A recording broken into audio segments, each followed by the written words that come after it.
Dans cette vidéo, je vais t'expliquer comment j'ai pris en charge Johan, un athlète de force athlétique, et comment j'ai créé son premier bloc d'entraînement.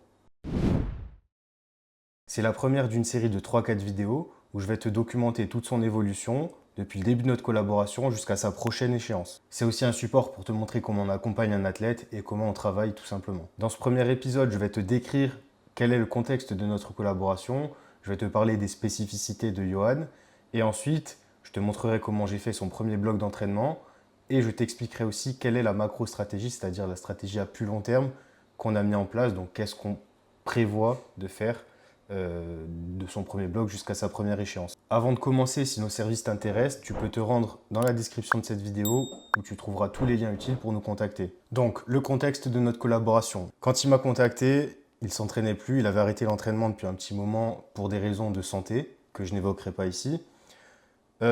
Ses performances à ce moment-là étaient... il avait un squat à 140, un bench à 100 et un deadlift à 200. Pour autant, en compétition, il avait déjà fait plus, donc bon, ça commençait à dater un petit peu. C'était en juin 2023 où il avait fait 175, 110 et 225. Il peut s'entraîner, c'est un athlète qui peut s'entraîner assez beaucoup de fois dans la semaine, donc 5 à 6 fois par semaine.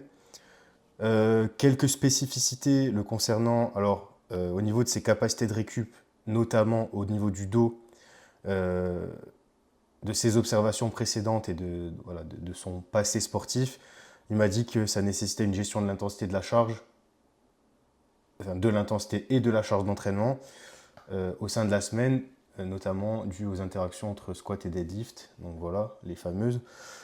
Au niveau de ce qu'on avait remarqué et de ce qu'on a vu ensemble, il a un RDL plutôt faible en comparaison de son deadlift de compétition, environ 50% moins fort. Alors, on a émis l'hypothèse que c'était potentiellement un facteur limitant de son deadlift de compétition. Donc je vous dis ça, vous verrez les conséquences, ce que ça va impliquer pour la programmation. Au niveau des douleurs, alors il a des douleurs à l'épaule droite qui peuvent, dans les phases de pic, les phases les plus élevées, aller jusqu'à 10 sur 10, d'après ce qu'il m'a dit. Elles sont notamment présentes sur du low bar à haute intensité, donc à plus de 90% de sa RM à peu près. Et il m'a dit que ça pouvait le rendre anxieux à l'idée de pratiquer justement ce genre d'intensité. Au niveau du développé couché, rien à signaler. Il a l'habitude de faire beaucoup de fréquences et beaucoup de volume, donc ça ne va pas constituer un point de départ pour cette programmation puisqu'il est en reprise, mais c'est une information qu'on va garder de côté parce qu'elle nous sera utile plus tard dans sa progression. Il m'a aussi notifié qu'il aimait faire beaucoup d'assistance, plus que ce que moi j'ai l'habitude de mettre dans les programmations de mes athlètes. A priori, d'après ce qu'il m'a dit, ça ne lui poserait pas de problème de récupération. Donc je veux bien le croire vu qu'il a pas mal d'expérience, il est aussi coach. Voilà, petite information supplémentaire qui ne sera pas utile pour la programmation. Mais voilà, ça c'est quelque chose que je vais prendre en compte dans le design de son premier bloc. Techniquement, ses mouvements sont déjà au point, donc a priori on n'aura pas besoin d'axer la programmation là-dessus. Johan a déjà fait le boulot de son côté avec ses années d'expérience.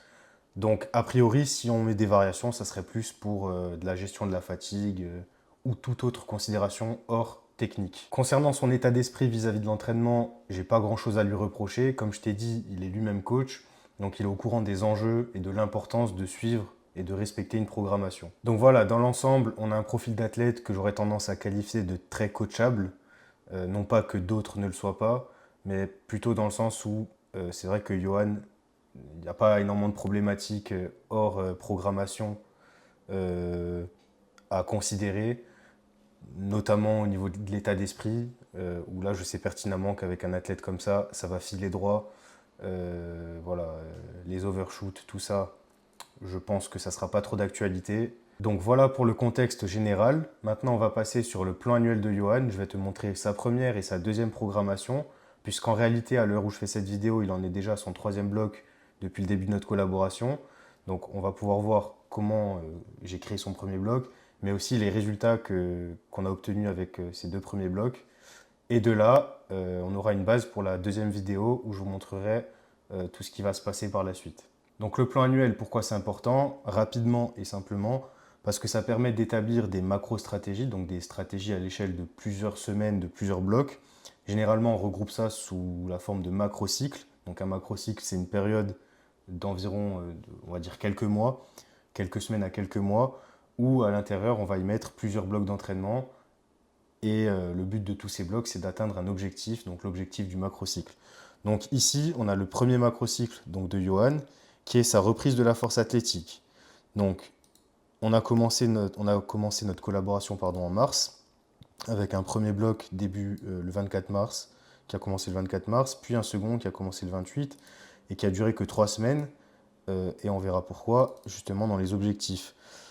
Objectif de ce premier macrocycle, objectif global, retrouver ses repères techniques et revenir à un niveau convenable.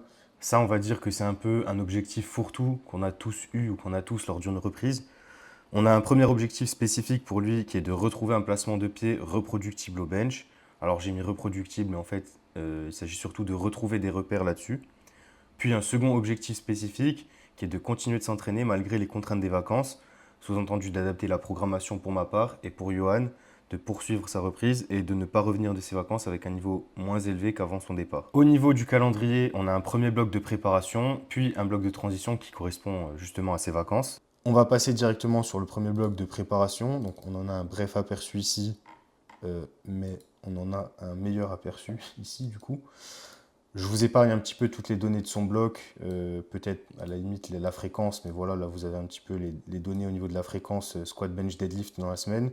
Concrètement, au niveau des exercices et de la structure de ce premier bloc, alors on a un premier squat à la safety squat bar, tout simplement pour avoir une occasion supplémentaire d'aller progressivement chercher de hautes intensités au fur et à mesure de l'avancée de l'évolution de Johan, tout en limitant considérablement ses douleurs à l'épaule.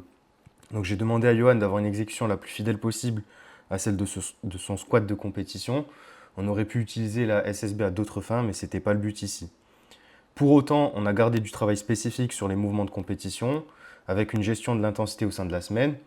On a un premier squat de compétition qui correspond en fait à un squat secondaire, avec un nombre de répétitions élevé et un RPE modéré. Puis en fin de semaine, on retrouve son squat principal avec une single at 6, suivi de back-off à 75% de son max du jour estimé. On a un pattern un peu similaire au niveau du bench, à la différence que la fréquence est un peu plus élevée et le volume un peu mieux réparti dans la semaine. Donc on a un premier bench de compétition à intensité modérée, suivi d'un bench 2CT, qui est la seule variation ici. La raison, c'est que Johan a toujours obtenu de bons résultats avec cette variation et je trouvais intéressant de la conserver dans un contexte de reprise pour justement retrouver rapidement des repères. Comme tu le vois, l'intensité est un peu plus élevée dans ce but-là. On a un troisième bench ici avec 3 séries à RPE modéré qui le prépare entre guillemets au bench du lendemain qui est son bench principal dans la semaine. Bench principal que j'ai mis le même jour que son squat principal et qui a un format assez similaire au squat et au deadlift qu'on va voir juste après. Enfin, on a le bench comp quaternaire qui devait à la base être un bench avec une faible inclinaison, mais qui n'a pas pu l'être, faute de matériel. Je trouve que le low incline amplie un petit peu les sensations au niveau du leg drive, au moins le rend plus facile, puisqu'on a une poussée légèrement plus verticalisée que sur un bench classique. Quoi qu'il en soit, c'est finalement un bench comp à intensité modérée et avec un nombre élevé de répétitions qui a été choisi.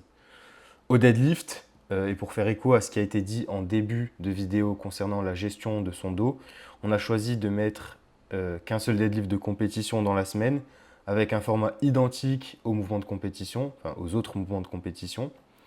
La petite prise de risque ici, c'est un peu ce second deadlift qui est en fait un RDL avec le dos rond. L'idée, c'est que Johan adopte la même posture sur son RDL que sur son deadlift compétition, à savoir épaule en avant et flexion du rachis, avec peut-être quelques degrés de différence. En tout cas, suffisamment pour qu'il puisse mimer sa position comp, mais pas assez pour que ça devienne du Jefferson curl. Il faut quand même qu'il reste une part de hinge dans le mouvement. Mon hypothèse de départ là-dessus, c'est que ça peut lui permettre de renforcer les muscles responsables de son verrouillage, qui est aussi un peu son sticking point, son point critique, et ce, avec un coût moins élevé en termes de récupération, puisque je rappelle que son RDL est nettement moins fort que son mouvement de compétition.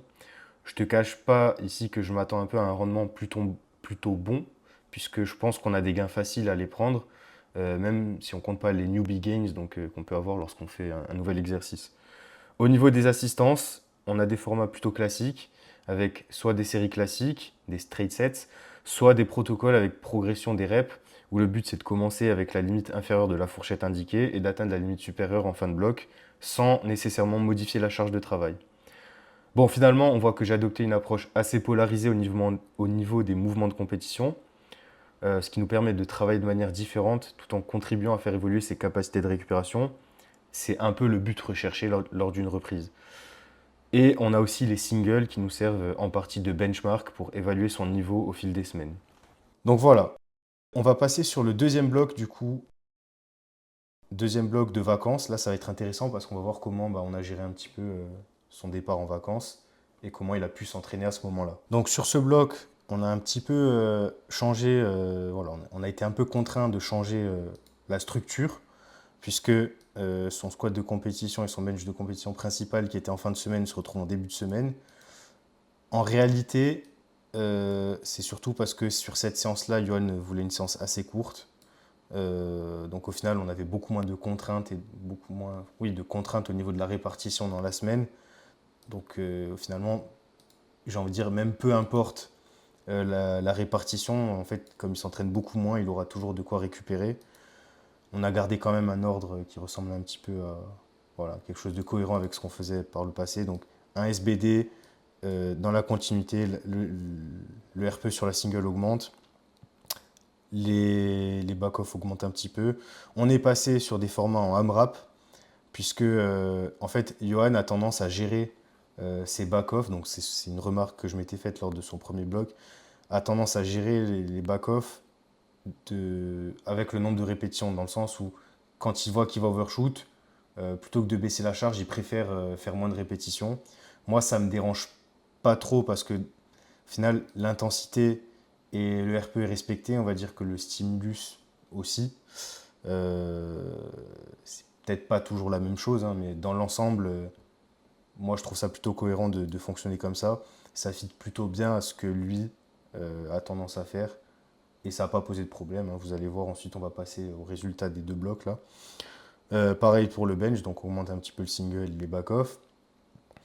On retrouve le deadlift rounded back RDL Doron qui n'a pas vraiment augmenté, mais tout simplement parce que sur le premier bloc, il me semble qu'il n'avait pas fait tout le temps. Donc il y avait encore pas mal de marge, sachant que premier bloc, il s'est mis en place. Il y a peut-être les 2-3 premières semaines où au final, il ne connaissait pas trop ses charges, etc. C'était un exercice un peu nouveau pour lui. Le deadlift de compétition, pareil, on continue d'augmenter un petit peu le single et les back-off. Et forcément, on a moins de place pour faire des bench. Donc on a gardé le bench principal, le bench tertiaire et le 2CT. Au niveau du squat, on a 2 squats. Donc on a enlevé le SSB en attendant. Forcément, on a des priorités, sachant que là, c'est un squat lourd et un squat léger au niveau des épaules, ça ne devrait pas poser de problème. Et voilà, pour le reste, c'est un peu voilà, la continuité, pareil. On baisse le nombre de reps, on augmente un petit peu l'intensité sur les mouvements d'assistance. Au niveau des résultats, donc ce premier bloc, on voit que Johan a commencé avec un total assez bas comparé à son meilleur total, donc autour des 450, sachant que son meilleur total de compétition était 510. Voilà. Là, je pense qu'il nous manque des données, il n'a pas pu faire 216, puisque la semaine d'après, on voit que ça augmente. Donc là, déjà, on a un plus 20-30 en 3 semaines. Donc finalement, on voit qu'on récupère assez vite ses performances, hein, parfois. Et on voit qu'en dernière semaine, on arrive déjà à 480 de total au bout de 5 semaines de bloc. Sachant que la première semaine, alors où est-ce qu'il est son squat? Non, voilà, je pense que oui. Voilà, il nous manque une semaine. Il nous manque la dernière semaine dans le log, je sais pas, il a dû disparaître. Mais bon, on voit bien que là, on arrive à 480, ce qui nous donne, alors au niveau du squat compétition principale, on voit qu'il a commencé autour des 150, il finit autour des 153. Bon, vous allez me dire, le gain n'est pas énorme, mais c'est quand même 3 kilos de gagné en 4 semaines. Sachant que son squat, comme j'ai dit, ou pas dans l'intro, mais c'est son mouvement qui répond le mieux à l'entraînement, où il a eu le moins de problèmes en tout cas. Et aussi, on peut raisonnablement dire que c'est celui sur lequel il aura moins de mal à reprendre, où il perdra le moins aussi. Donc voilà. Au niveau du bench, Là, en un bloc, on a des gains beaucoup plus conséquents puisqu'on a commencé le bloc autour des 102 kg et fini autour des 112 kg de 1 RM, ce qui fait à peu près 10 kg d'écart. Et au niveau du deadlift compétition, on voit une augmentation d'une dizaine de kilos aussi entre la première semaine et la dernière semaine. Au niveau du bloc 2, on voit que le total continue d'augmenter. Donc là, on voit qu'en semaine 1, il était à 428 de total, donc c'est moins que, que la fin de son bloc précédent. Bah, tout simplement parce qu'il a changé de salle, il a dû adapter les charges un petit peu au nouveau matériel. Donc parfois, le R peut un peu augmenter aussi en conséquence. Mais bon, on voit que ça continue d'augmenter. Et en troisième semaine, on commence à se rapprocher vraiment fortement de son meilleur total. Donc à ce niveau-là, nous, on a estimé que la reprise était bien entamée, voire quasiment finie. On ne savait pas trop si on devait continuer sur un troisième petit bloc ou augmenter un peu une semaine ou deux ce bloc-là. Finalement, on a décidé hop, de passer sur le macro-cycle qui va nous amener à la préparation à sa prochaine échéance, qui est en réalité un mock meet. Ça sera l'objet de la prochaine vidéo. Et pour ma part, je vais m'arrêter ici. Donc voilà pour ce premier épisode. Merci d'avoir regardé. Vous pourrez, en complément de cette vidéo, aller voir le vlog d'entraînement de Johan. Alors, je ne sais pas quand il sortira. Je le mettrai en description. Je mettrai le lien quand il sera disponible. Pour ma part, je vous souhaite une bonne journée, une bonne soirée. Et je vous dis à bientôt dans une prochaine vidéo et dans le deuxième épisode tout simplement de cette petite série.